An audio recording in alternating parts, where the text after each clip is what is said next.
ត្រីកំងជាមួយប្រហុកមកនេះរៀងប្លែកតែប៉ុន្តែរសជាតិរបស់គេនឹងគឺឆ្ងាញ់ខ្លាំងមែនតើហ្មងជាពិសេសអានេះត្រូវជាមួយលក់បន្លែស្រស់ស្ដៅពពាយអីញ៉ាំជាមួយគឺត្រូវជាតិគ្នាខ្លាំងហ្មងហើយអានេះត្រូវជាមួយបាយកកណាបងប្អូនបាយកកពេលព្រឹកក៏បានពេលថ្ងៃក៏បាននិយាយទៅធានាថាបងប្អូនញ៉ាំអស់បាយពីរចានអត់ដឹងខ្លួនហ្មងសម្រាប់គ្រឿងផ្សំដំបូងដែលយើងត្រូវការគឺត្រីកំងបងប្អូនអានេះហៅថាត្រីចំហុយក៏បានដែរយើងយកអាណាធំអញ្ចឹងមកបន្សាច់ច្រើនបន្ទាប់ពីនឹងមកគឺយើងយកត្រីមកចៀនសម្រាប់ត្រីនេះគឺខ្ញុំប្រើតែ2ក្បាលទេបងប្អូនចង់យកទៅចៀនដូចខ្ញុំអញ្ចឹងក៏បានឬក៏យកទៅអាំងក៏បានដែរអានេះធ្វើបើតែវាឆ្អិនស្រាប់មែនប៉ុន្តែបើសិនជាយើងអត់យកទៅចៀនឬក៏អត់យកទៅអាំងទេវាអាចនឹងមានមេរោគមានអីអញ្ចឹងណាបងប្អូនព្រោះអីគេធ្វើដាក់លក់នឹងទុកវាចោលកណ្ដាលវានឹងអញ្ចឹងហើយយើងចៀនវាបន្តិចមកហើយទុកវាឲ្យត្រជាក់សិនយើងមករៀបចំគ្រឿងផ្សេងទៀតដែលយើងមានដូចជាខ្ទឹមសខ្ទឹមក្រហមយើងមានម្ទេសម្លេម្ទេសអាចសាច់ជាមួយនឹងម្ទេសដៃនាងអីហ្នឹងសម្រាប់ខ្ទឹមក្រហមខ្ញុំប្រើ2កុំដុំតូចឬក៏ដាក់ច្រើនជាងនឹងក៏បានដែរបងប្អូននិយាយទៅខ្ទឹមសខ្ទឹមក្រហមហ្នឹងដាក់កាន់តែច្រើនគឺកាន់តែឆ្ងាញ់យើងកាត់វាជាដុំរាងតូចអញ្ចឹងមកខ្ទឹមសក៏ដូចគ្នាខ្ញុំកាត់វាជា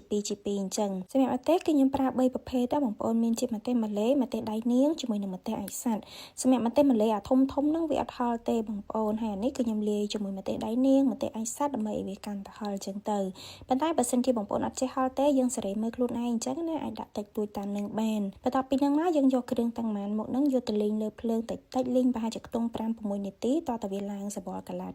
អានេះបើអត់លេងអត់បានទេណាបងប្អូនអត់លេងយកទៅបុកគឺដឹងតែញ៉ាំអត់កើតហ្មងវាកាហាយវាអីអញ្ចឹងណាប៉ុន្តែពេលដែលយើងយកទៅលេងអញ្ចឹងទៅញ៉ាំទៅវាអត់កពុលអត់កាហាយហើយក្លិនរបស់វានឹងក៏ឈ្ងុយដែរគ្រឿងទាំងប្រមាណមកហ្នឹងយើងយកវាមកបុកឲ្យម៉ត់ហើយយើងបន្ថែមប្រហុកសម្រាប់ប្រហុកនេះគឺប្រហុកឆៅបងប្អូនយើងច្រាំវាឲ្យម៉ត់មកប្រហែលជាខ្ទង់3-4កន្ទុយហើយខ្ញុំបន្ថែមប៊ីចេង1ស្លាបព្រាកាហ្វេជាមួយនឹងស្ករត្នោតចិត្តកន្លះស្លាបព្រាបាយបន្ទាប់មកយើងច្របាច់ក្រូចឆ្មាចូលមកបងប្អូនសម្រាប់ម្ជូរអាចប្រើជាកាសាំងក៏បានដែរបងប្អូនកាសាំងក៏បានក្រូចឆ្មាក៏បានអញ្ចឹងណាយើងមានអាណាដាក់នឹងមកយើងដាក់គ្រឿងចូលហើយច្បល់វាឲ្យចូលជាតិសព្វល្អមកសម្រាប់ខ្ញុំគឺខ្ញុំយកអង្រែមកបុកតិចទៀតបងប្អូនដើម្បីឲ្យប្រហុកជាមួយនឹងស្ករត្នោតនឹងវាចូលជាតិសព្វល្អសម្រាប់ត្រីបន្ទាប់ពីខ្ញុំទុកឲ្យវាត្រជាក់ហើយគឺយើងបេះយកទៅសាច់មកទាំងឆ្អឹងទាំងអីគឺយើងយកចេញឲ្យស្អាតមកណាបងប្អូនហើយស្បែកបងប្អូនណាដែលអត់ញ៉ាំស្បែកអាចបកស្បែកចោលក៏បានដែរប៉ុន្តែសម្រាប់ខ្ញុំនឹងគឺអត់អីទេបងប្អូនខ្ញុំដាក់ទាំងស្បែកដែរអញ្ចឹងណាបន្ទាប់ពីនឹងមកយើងយកអង្រែហ្នឹងមកបុកត្រីជាមួយនឹងគ្រឿងទាំងអស់ហ្នឹងឲ្យចូលជាតិសព្វល្អមកសម្រាប់ការបុកនេះមិនបាច់ចាំម៉ត់ខ្លាំងពេកក៏បានដែរបងប្អូនបុកឲ្យតែត្រីរបស់យើងនឹងបែ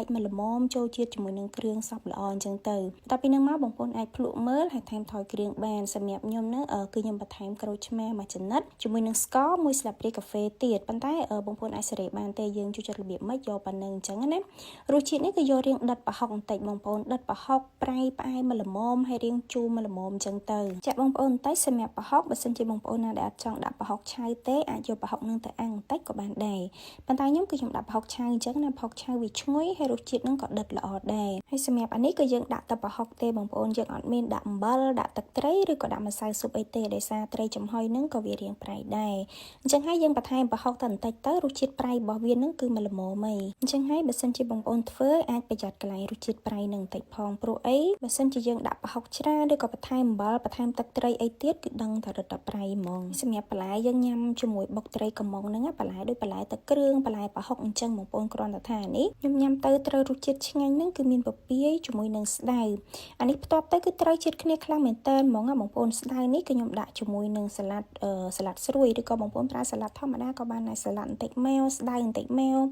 ស្ដៅនេះខ្ញុំអត់ស្រស់ទេណាបងប្អូនខ្ញុំញ៉ាំទាំងឆៅហ្មងខែនឹងសាប៊ូស្ដៅអញ្ចឹងបងប្អូនកុំឲ្យម្លងនិយាយទៅយកមកផ្ទាប់ញ៉ាំជាមួយគ្នាអញ្ចឹងគឺឆ្ងាញ់ខ្លាំងមែនតើហ្មងល្វីងតិចជាមួយនឹងរសជាតិរៀងហឹលដិតប្រហុកអញ្ចឹងគឺត្រូវខ្លាំងហ្មងហើយបន្លែផ្សេងទៀតហ្នឹងយើងអាចញ៉ាំជាមួយត្រប់ជាមួយទៅសក់ការ៉ុតឬក៏ប៉េងប៉ោះក៏បានដែរអានេះត្រូវជាមួយបាយកកណាបងប្អូនកុំញ៉ាំជាមួយបាយក្តៅបើសិនញ៉ាំជាមួយបាយក្តៅម្ហូបរបស់យើងហឹលផងរៀងពិបាកញ៉ាំបន្តិចប៉ុន្តែបើថាបានបាយកកវិញបងប្អូនពេលព្រឹកក៏បានពេលថ្ងៃក៏បាននិយាយទៅឡើងជាតិសាហាវហ្មងណ